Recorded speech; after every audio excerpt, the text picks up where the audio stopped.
Hey guys, my name is Rye. Today I want to walk through probably my most requested preservation video this season, which is a Blessed Well Rookery. Had a lot of DMs asking this past week where I've been on my prez, and the easy answer is I've been gearing a bunch of tunes up, including my BDH, my Brewmaster, and as well as my Evoker. I haven't done a ton of prez keys, and I've been kind of taking it slow as, I'm in no rush right now to push keys as we get geared.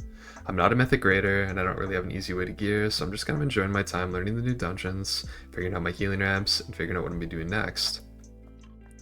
In this key, there's a bunch of really difficult trash, but I'm going to show you all the tricks which you can use to get through it really easily. For the first time ever, I think I'm finding myself running a Mastery Flask, and the reason why is I'm messing around with a couple different stat distributions, particularly because we're going to be losing our 4 set of Season 1 set bonus, which is extremely potent for our AoE healing. With this in mind, I have restatted a bit. I am still gunning for anywhere between 15 to 25% haste, with my sweet spot somewhere around 20. I might go as high as 30, kind of depending on my gear set. And I'm still going to recommend to you, despite all theory crafting and knowledge for Chrono Warden, that you run a high haste in Mythic Plus. The reason why is you're going to find a lot of these healing checks are quite literally impossible without a certain amount of haste. Mastery is going to help you a little bit with the healing cadence, but make sure that you're focusing on a good stat distribution of haste and mastery. If you want to run more crit for damage, that's perfectly acceptable too. As we get in this first pull in this dungeon, you're going to notice that I don't pop anything in terms of defensiveness or healing capabilities. We're also not using Bloodlust because we're going to pull off a pretty cool triple pull inside the house in this part of the dungeon. This first pull, you can use your pre-tip to scales, you can use your deep breath, and just make sure you're kind of keeping up reversion some people. At some point here, you might need to snap Spirit Bloom somebody, or if you want to roll Dream Breath, that's perfectly fine too. The reason why I don't pop anything in here is anytime that I'm fighting mobs in the house, there's going to be a ton of AoE damage kind of going on. Our first pull, as we kind of jump over the ledge and into the Rookery, I'm going to be using Tip the Scales, Stasis, and Emerald Communion Rewind if I need to. So making sure you don't use those on this first pull is probably your best prerogative. As we kind of get in here, I'm starting to think about what we need. I know that anytime we fight a Void Rider, there's going to be pulsing AoE, and there's going to be a lot of damage patterns that are kind of similar to Dawnbreaker in here. There's a lot of single target rot, or what I like to call triage healing, kind of going on in your team members, and you're going to see I kind of abuse that combo a lot, which is Echo into Reversion for the Golden Hour effect. Going on this first pull on the right, I'm watching the Void Rider for the Lightning, and I'm getting ready for the first pulsing AoE. Anytime I'm targeted with one of these zaps, I make sure I pop something small, like Renewed Blaze or Obsidian Scales. I do start ramping my AoE for this first AoE overlap, and just to note too that you're going to have to deal with a single target kind of heal going on during the localized storm. When you're fighting a Stormrook and a Void Rider at the same time, there's going to be a lot of single target and AoE damage, so you need to be ready for it. I do make a mistake here, and you'll see here that we end up getting the localized storm, and I didn't actually prepare for it. I kind of heal pretty late, and people drop pretty low as we kind of go into this pull. But that's okay, as I did want to save my buttons for the next pull because I wasn't sure how deadly it was going to be with Bloodlust. Again, if you feel like you needed to here, this is a perfectly adequate time to use Zephyr, to use Emerald Communion, and Rewind. But you're going to see this pull is probably one of the deadliest pulls in the dungeon for us, and we decide to do this all together and commit our Bloodlust. Ideally here, we didn't overlap Sigil of Chains and Beam, but there was a little bit of miscommunication as I'm not in Discord with our Boomkin, but only rather our VDH and as well as our Mage. On this pull, as you'll be fighting a Storm Rider, as well as dealing with single target triage damage, make sure you're popping things like your Zephyr, your Rewind, your Emerald Communion if needed, and as well as using your stops and your kicks. I don't think many people will be doing this pull, but one thing to note is again, anytime you're fighting a Void Rider, you need to be cognizant of the potential AoE damage that goes out. Meaning that for every one of these pulls, I always have something ready. It is my rule of thumb in this key right now to make sure that anytime, I have one of those Void Riders active, I have one of 3 things. I have Stasis, I have Emerald Communion, or I have Rewind. Now that I'm fighting, again, one of these Rooks again, I'm making sure that I set up my Stasis for single target healing. I'm using my AoE healing ramp here, which is Stasis, Spirit Bloom, Temporal Anomaly, and then Dream Breath. You can do a lot of different healing combinations here to handle some of the Stormhook damage and the oncoming damage that goes on these pulls, but a lot of it's just going to be damage from either Mist Kicks or the Stormrook.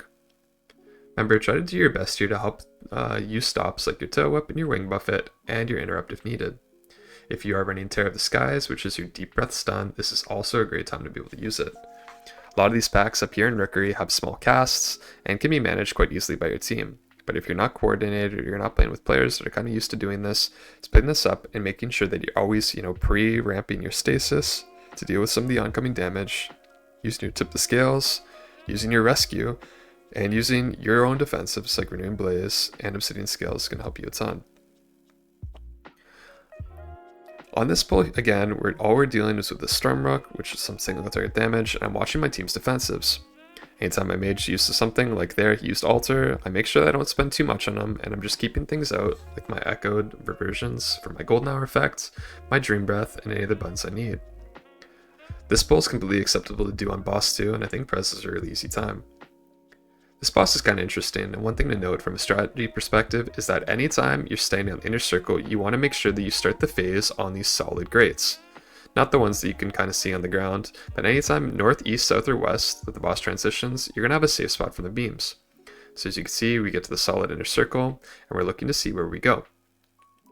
Anytime one of these phases happen, I do the same combo I normally do, and if I really want to, I can set up a stasis. I go Echo, Echo, Echo, Verdant Embrace, Spirit Bloom, Temporal Anomaly, and Dream Breath. This combination is still really good this season, especially for handling rot damage. I think that if you wanted to change this up and use Dream Breath first, that's completely acceptable too.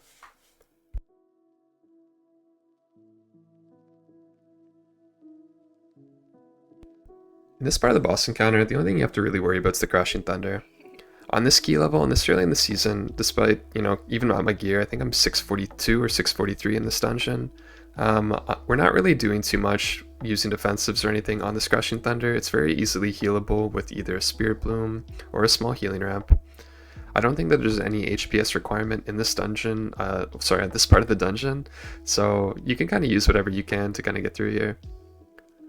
One thing to note is, I know that there have been some that have asked, like, hey Ryo, like what happens if my team gets split up in this boss, what do we do? I am running Spatial Paradox in this dungeon, particular to that problem. But one thing that I can note is that one thing that's going to be really useful to you is before the phase starts, if you do get split up, make sure you have some echoes out. Make sure that reversions are kind of rolling and that you use Dream Breath early. That way, if your team does get split up, you have some hots rolling on people they might not be able to reach. Remember, don't panic. If they need to prop something or they die because they're not near you, it's the same as any other healer. Nobody's going to be able to heal the entire group if everybody's split 2 ways. But a good default point is helping your team ping back to the north, east, south, and west of the platform to make sure you're on the solid grade. If everybody always starts in the solid grade, they're always safe and they'll be able to kind of get regrouped and back together for this part of the fight. Again, the phase starts, I'm sending out my echoes here, getting my grace period up with my golden hours and my reversions, and I'm just following a very easy, simple healing pattern. Again, the damage here is not going to kill me, I'm not using Obsidian Scales, I'm not using Zephyr, and at least right now, maybe up until we get into the plus 20 range, you don't really have to pop too much. I do think it would be good practice though if you are struggling in this fight, to make sure you're using some defensives too. It's really easy to fall behind if you make some mistakes, especially as you're learning new content, so don't beat yourself up too much, and make sure that you're giving yourself the time and respect you need for learning these dungeons. If you feel like you want to Obsidian Scales and you're not quick enough to top between these beams, make sure that you use things like Emerald Communion or Rewind if you need to. Use your health bots, use your defensives, and as well, organize with your team ways in which they can help you move around these mechanics. Again, this is the start of the season, so a lot of things that I do in here are going to be subject to change over the coming weeks.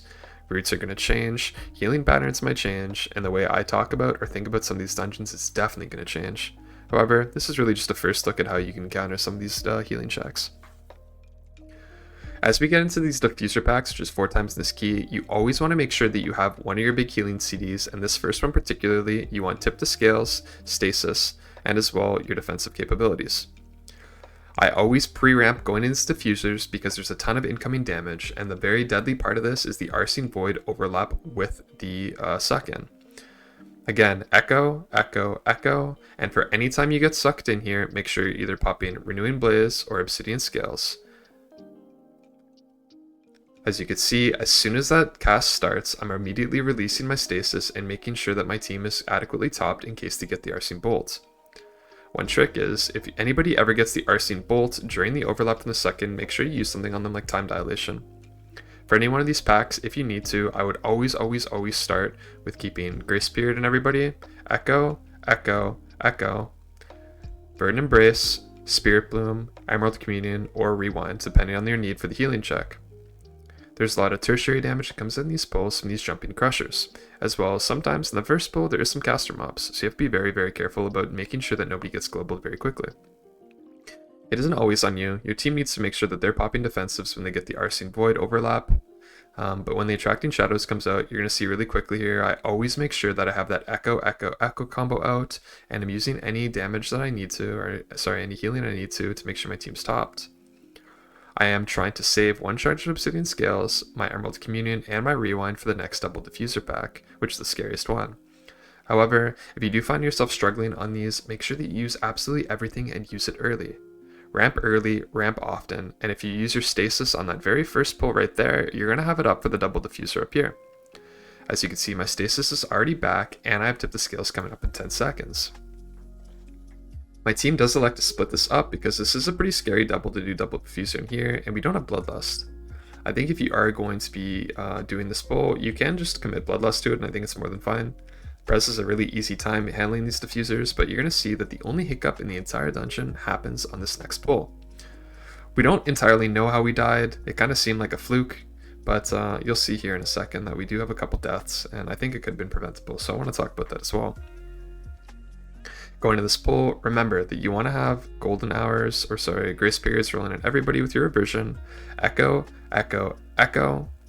Start sending out some damage, and immediately you're going to press a defensive cooldown. I used Obsidian Scales here. I stasised. I tipped the Scale Spirit Bloom, and immediately I went into my Dream Breath. I did get Arcane Void on me, so I did use Time Dilation, and now I have Zephyr coming up in 3 seconds in Obsidian Scales. I have Rewind, and I have Emerald Communion. For this next overlap, I do hit Zephyr. I hit it a little bit early for the diffuser. But here's what you're going to see is kind of weird. So all of a sudden, we just kind of died to nothing. And nobody really knows what we died to here. And, you know, we tried to replay it back in Warcraft logs. It didn't really make sense because, you know, I was completely prepped for that. But, you know, regardless, it looks like maybe there was an invisible Arcane Void or some sort of damage pattern that went out. We do happen to recover, and you know, you're gonna see, like, you know, we get the next Attracting Shadow here. I go into Emerald Communion, and the 3 of us are able to kind of stabilize and stay alive while our team gets back. That was the first time I've kind of experienced that healing my Press Evoker, or, you know, even when I was saying my BDH, I haven't seen that overlap yet, so pay attention. Maybe it's a bug, maybe it's something I missed. If you think it is something I missed, leave a comment in the comment section, and I'll try to get back to it. This next boss on Prez is probably kind of the weak point for a lot of healers, and I find that, you know, for those that have coached, and for those of which, you know, that have tried to pick up Prez Evoker, that I know they struggle a lot with single target and triage healing. Dawnbreaker came, you know, very problematic for some. Waker's Manor back in Dragonflight, I do remember being a pain point for some. So I wanted to talk through this dungeon, and the most important thing is this first debuff. The first debuff in the dungeon will always overlap with Crush Reality. So luckily here, it was on our tank, but if it wasn't, I would make sure that I always time dilate that first person. I don't actually know if they're going to be popping a defensive, so making sure that that first person stays alive is your imperative. This entire fight revolves around passing this debuff 4 times. If it starts in your tank, you can always get it back to your tank, and they can actually survive 2 stacks of the debuff during this encounter. Kind of your goal is, on your Evokers, picking one up if you have Scales, or Renewing Blaze, but otherwise letting your team kind of handle it. If you guys stay grouped together, the Crush in Reality here gets really, really easy to handle. And however, my team doesn't do a great job at this. It makes it kind of easy for us as a group if everybody's kind of baiting in the same place, so we have tons of room to move as a team. You'll see here that we're kind of passing between each other here. It does go on me. I do use a charge of Obsidian Scales because, again, I'm getting overlapped with the dot as well as the Crush Reality. And then anytime a Dark Gravity comes out, I'm just doing a little bit of passive healing, right? You don't really need too much. The only scary part of the fight is keeping people up during the dots and the Crush Reality. My Boomkin does take a tick at the puddle there, but he does manage to live, and we're completely okay. If you're watching my mana bar, you can see why that this is a fight where I really, really like Energy Loop. I'm not really particular or partial to those that want to play Time of Need, but I still think Energy Loop's a really, really valuable talent. Although it doesn't do a lot of damage. You're going to find too that as you move up in levels of haste, and as you get into some of these dungeons as you're learning, mana might be a little bit of an issue for a little bit. And Energy Loop is just literally a free great way to get back mana.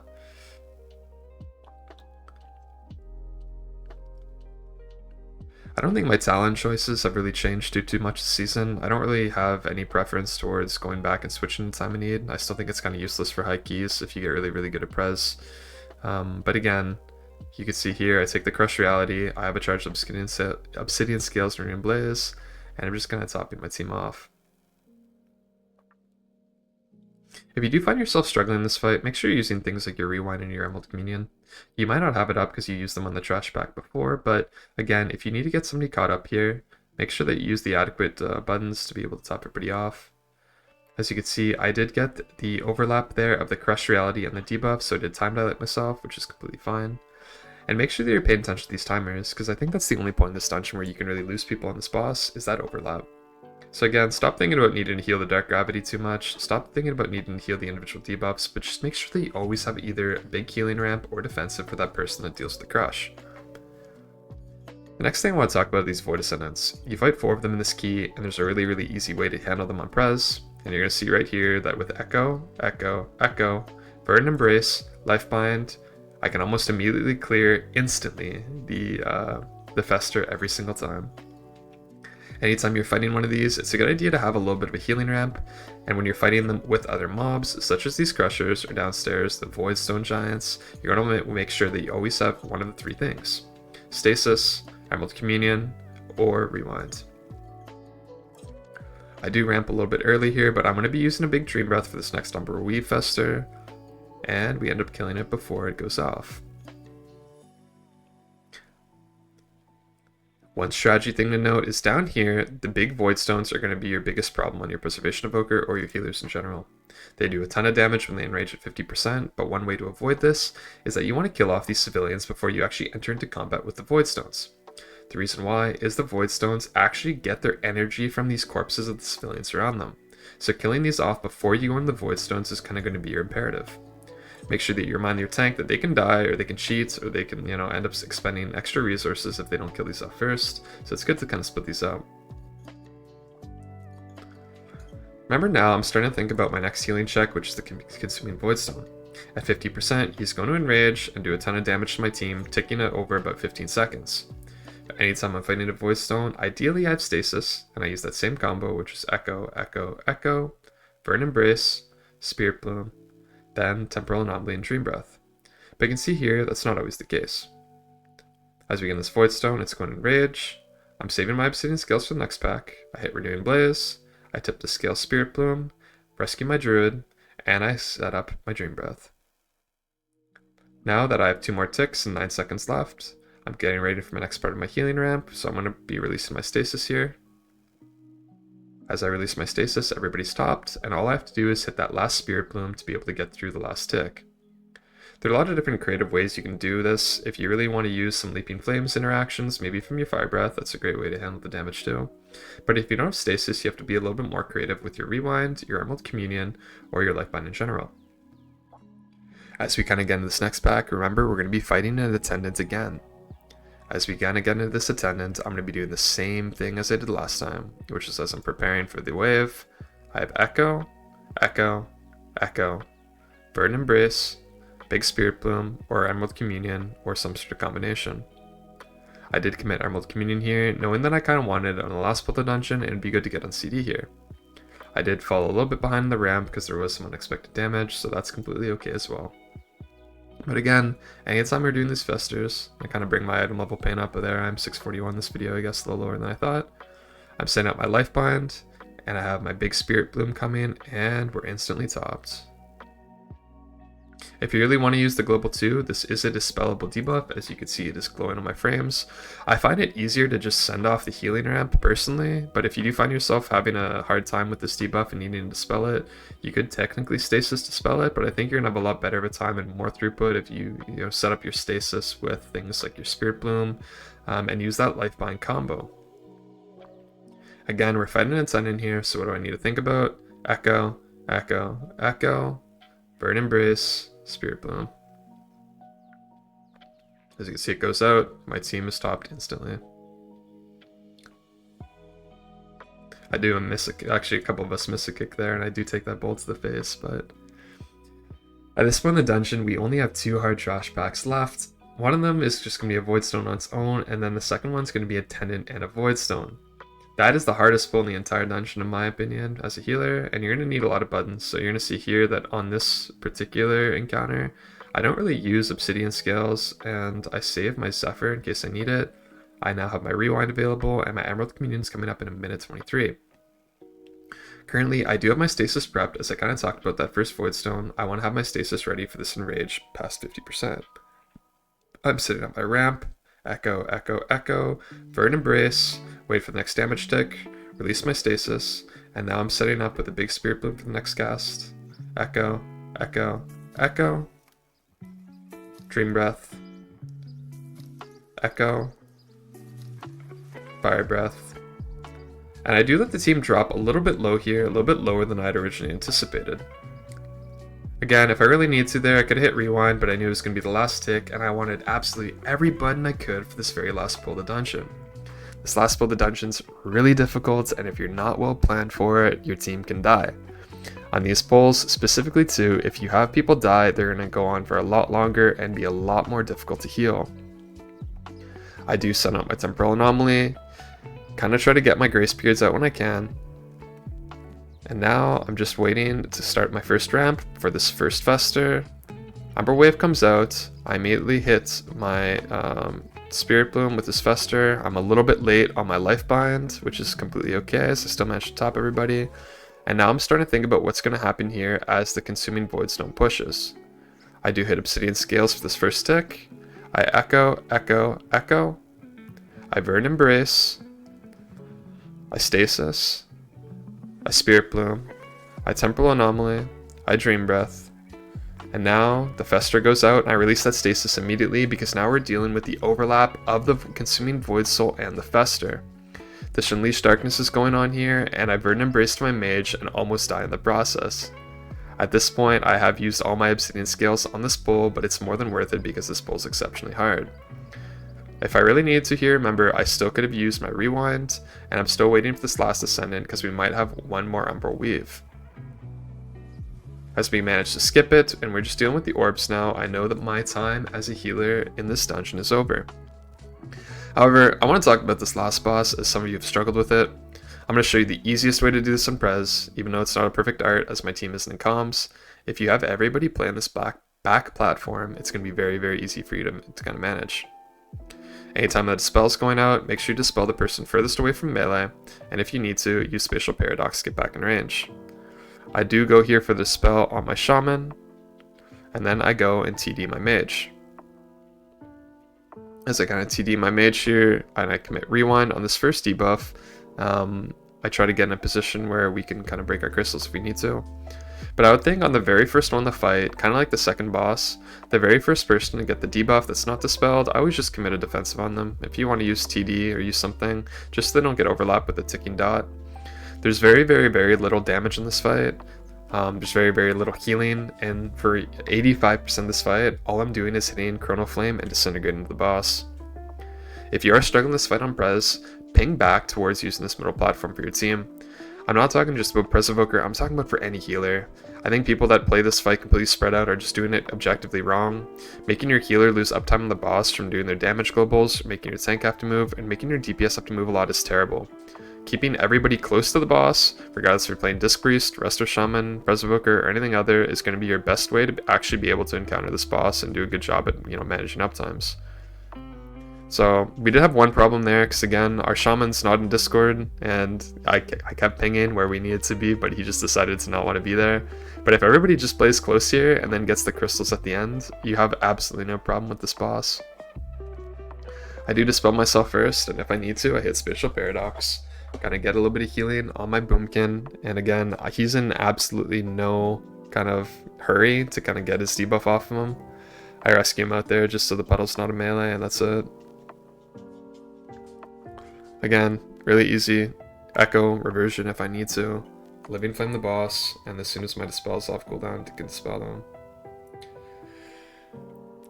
If your team follows this pattern, like I said, on any healer, you're gonna have a really easy time on this boss. This boss is not a healing check whatsoever, and you know, there's no real HPS requirement, I guess, but anyway. With that in mind, that's pretty much all I had to really say about this boss. I don't think that, you know, you should have too much of a problem on this boss, but I think like the biggest thing you can have a problem with is panicking. I think if you don't know how this boss fundamentally works, then you're gonna have a tough time. But you know, prior to dispelling yourself, go TD the person you're not dispelling if you need to. Use Rewind, use Emerald Communion on them if you want, and use like Tip the Scales for damage, or if you want to set up a stasis for stasis dispel, that's okay too.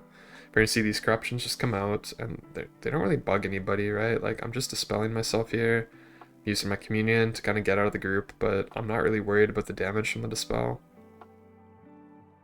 And yeah, that's pretty much it. I'm enjoying Prez this season, not as much as last season, I think, and I think I'm a little bit worried about losing our tier sets. I think this new tier set's gonna be really, really good for rod encounters, but I am starting to adjust my stat weights to kind of figure out what's gonna be best for me going into these keys. Remember that a lot's going to change in the next couple months. We might have patch tuning, dungeon tuning, and as well, I'm probably going to change my approach to a bunch of these keys. Hopefully I get to play a little bit more Prez this week. I still do really enjoy it. It is my favorite spec, but with that in mind, if there's anything you think I missed in this key, anything you're really looking forward to, or dungeons you want to see next, feel free to drop something in the comments, and I'll try my best to get back to it as soon as possible. If you do have questions about preservation this season, I still do have guides, I still do have routes, all my stat priorities, and all my information within my Discord. Feel free to drop by and ask a question if you want, or just come hang out. I'm leaving a description, or sorry, a link in the comments, and you can check it out there. Thanks again for all the love, thanks again for all the support, and I'll catch you guys in the next one. Good luck with your keys, and have fun on your Preservation Evoker this season.